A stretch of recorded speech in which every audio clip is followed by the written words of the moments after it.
Hey there, it's V from Movies Hunter, and today I've got a real treat for all of you horror comedy lovers. I'm talking about the 2009 cult classic, Jennifer's Body. Get ready for some giggles, jumps, and maybe even a little bit of nightmare. Let's dive in. The beginning of our tale, let me tell you, it's a doozy. We meet our protagonist, Anita, also known as Needy, locked up in a correctional facility. She is not the friendliest of folks, especially when it comes to doctors and nurses trying to talk to her about her diet. Who needs nutrition, right? But one fateful kick and spit later, she is off to the solitary confinement wing, where she will have plenty of time to tell us her story. You see, Needy used to be just a normal high school girl living in the quaint town of Devil's Kettle, Minnesota. And yes, it's named after a waterfall with a mysterious hole where all the water goes down but never comes back. Scientists have tried, but they can't seem to figure out why. Needy has a boyfriend named Chip and a best friend forever named Jennifer. Jennifer seems to be the hottest and most popular cheerleader in the school, but despite their differences, they are tight as two peas in a pod. So when Jennifer invites Needy to watch an indie rock band perform, Needy is torn. She has plans with Chip, but she can't say no to her BFF. So with a heavy heart, she agrees to go to Melody Lane to watch Low Shoulder perform. Little does she know Jennifer's ex, Officer Wannabe Roman, is lurking about. But Jennifer's got her eyes set on someone else, the lead singer of the band, Nikolai, who, by the way, thinks Jennifer is a virgin. Classic. So while Jennifer's busy flirting and buying drinks, Needy overhears Nikolai talking about Jennifer with Dirk, the bassist. I don't know what kind of name is that, but fuck you, Dirk. And being the loyal BFF that she is, she confronts Nikolai and sets him straight. But Jennifer, bless her heart, couldn't care less what they think of her. After all, she's not even a backdoor virgin thanks to Officer Wannabe. And now it's time for the band to start playing, and the whole joint is rocking. Jennifer can't take her eyes off Nikolai, and she's clinging onto Needy for dear life. But suddenly, the party takes a dark turn when Needy spots a fire near the stage. Chaos ensues as everyone's running for their lives except for Jennifer, who is completely lost. But never fear, Needy's got this. She grabs Jennifer's hand, and the two of them make a run for the bathroom and escape through the window. Phew, talk about a close call. Nikolai swoops in like the dark prince of horror, offering to save Jennifer with a sly smirk and a spiked drink. Needy is like, no thanks, I'll pass on the date rape van ride. But Jennifer, enchanted by Nikolai's charm, ignores her friend's warnings and hops in the van. Needy watches in terror as they drive away, knowing deep down that something wicked this way comes. Fast forward to later, Needy's on the phone with Chip, filling him in on all the insanity that went down at Melody Lane. Just as she is spilling the tea, the doorbell rings and Needy is like, "Hold up, Chip, someone's at the door." She cautiously creeps down to answer it, only to find nobody there. Well, that was a waste of my time.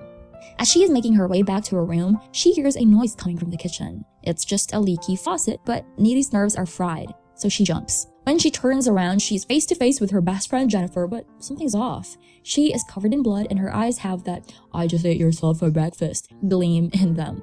Needy tries to talk to her, but Jennifer just growls like a possessed animal and vomits a pool of black gooey liquid. Needy checks her pulse and realizes that she has none. This is not good. She tries to run to the hallway to call for help, but Jennifer blocks her way with a demonic grin. Needy's petrified and doesn't know what to do. So what does Jennifer do? She leaves, leaving Needy to deal with the aftermath of their wild night at Melody Lane. The next morning at school, Needy is trying to shake off the memories of last night like a bad hangover. Jennifer comes to class like nothing ever happened, with a smile plastered on her face. And Needy is just like, "Sure, because scrubbing vomit off the floor is just a regular Tuesday night." Their teacher, Mr. Robolowski, gives an emotional speech about the tragedy that befell the school. And everyone is all teary-eyed, except for Jennifer, who's cracking jokes with Needy like it's just another day in paradise. Later, Needy tries to spill the tea to Chip about what went down last night, but Chip is convinced it's just some crazy drug trip. Meanwhile, Jennifer has set her sights on the morning Jonas and convinces him to follow her into the woods for some alone time. As they are getting down to business, a pack of wild animals surround them, and Jonas is starting to feel like something's not quite right. But Jennifer distracts him by taking her shirt off and whispers in her ear, "You'll see your best friend soon enough." And with that, Jonas is no more. Mr. Robolowski, I still don't know how to pronounce his name, hears Jonas's scream and assumes he's just really into mourning, so he goes into the woods to investigate. What he finds though is Jonas's lifeless body and a whole bunch of unanswered questions. Meanwhile, Needy is whipping up a sandwich and listening to the radio when she hears that Nikolai's band is okay and ready for their next gig. The police arrive at the woods, bags up Jonas's body, and take it away in their ambulance. Jonas's dad swears to find the murderer and make them pay with their life. Meanwhile, Jennifer right here is getting all clean and sparkly at a lake, washing away any traces of her evil deeds.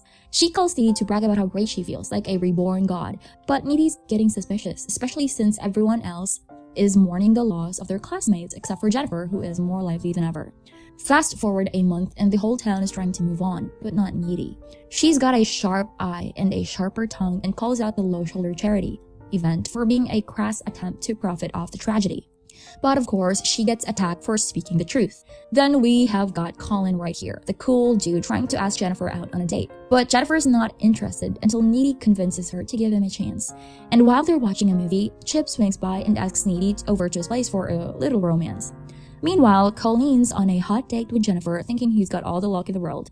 Little does he know he's in for a devilish surprise. Jennifer sheds her jacket, revealing her seductive side, and Colin is all in. But wait, what's this? Her eyes turn demonic, and she grabs Colin's hand, snapping it like a twig, and before he knows it, he is being devoured by a demon. Meanwhile, poor Needy is minding her own business when she sees blood dripping from the ceiling. She takes a gander and sees dead Jonas and Jennifer. Talk about a rough day. She hightails it out of there, but Jennifer just won't leave her alone. She jumps on Needy's car and gives her a demonic smile that would give Freddy Krueger a run for his money. Needy's freaking out and driving like a crazy person, and when she finally makes it back home, she finds Jennifer waiting for her in bed. But wait, there's more. Jennifer reveals the horrifying truth about that fateful night of the fire. The band right here wanted to sacrifice a virgin to the devil for fame and success, and Jennifer was their unlucky choice.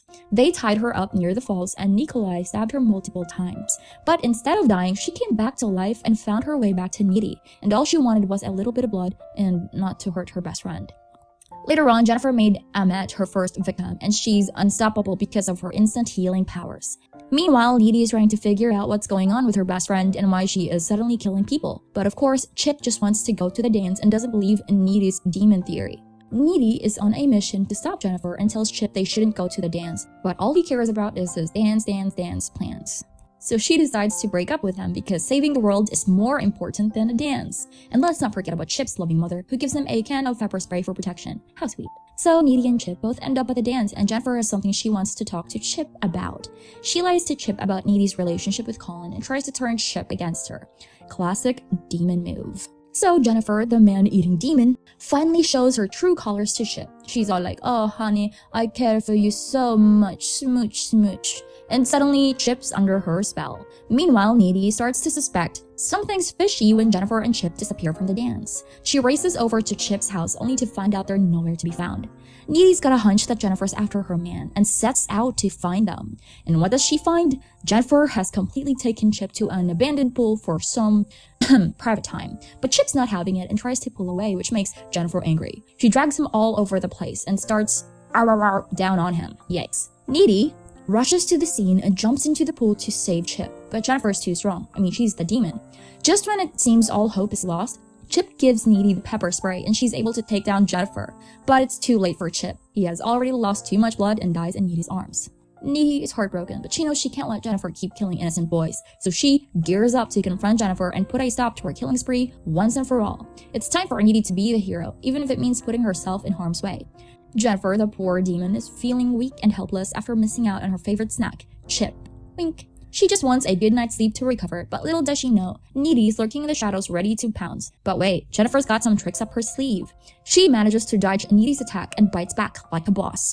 Needy, fueled by revenge, becomes a force to be reckoned with, but Jennifer's not one to back down either as she starts levitating, hoping to gain the upper hand.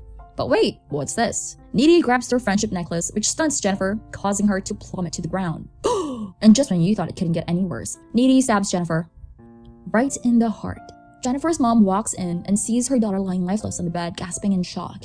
Meanwhile, Needy is locked up in solitary confinement, but she's got a little secret to share. It turns out if you survive a demon bite, you might just absorb some of their abilities. And that's exactly what Needy does, escaping from the correction facility with ease. As she walks down the road, she comes across the knife that Nikolai used to kill Jennifer. It just goes to show what goes around comes around. Needy continues her journey and eventually hitchhikes to Madison in search of the rock band Low Shoulder, who she believes are responsible for sacrificing Jennifer's soul to the devil. And lo and behold, when she finally catches up with the band, they are found dead in their hotel room. Needy takes her revenge, killing the guys who caused her best friend's death. The end. And so, guys and girls, this was the story of Jennifer's Body. See you in the next time.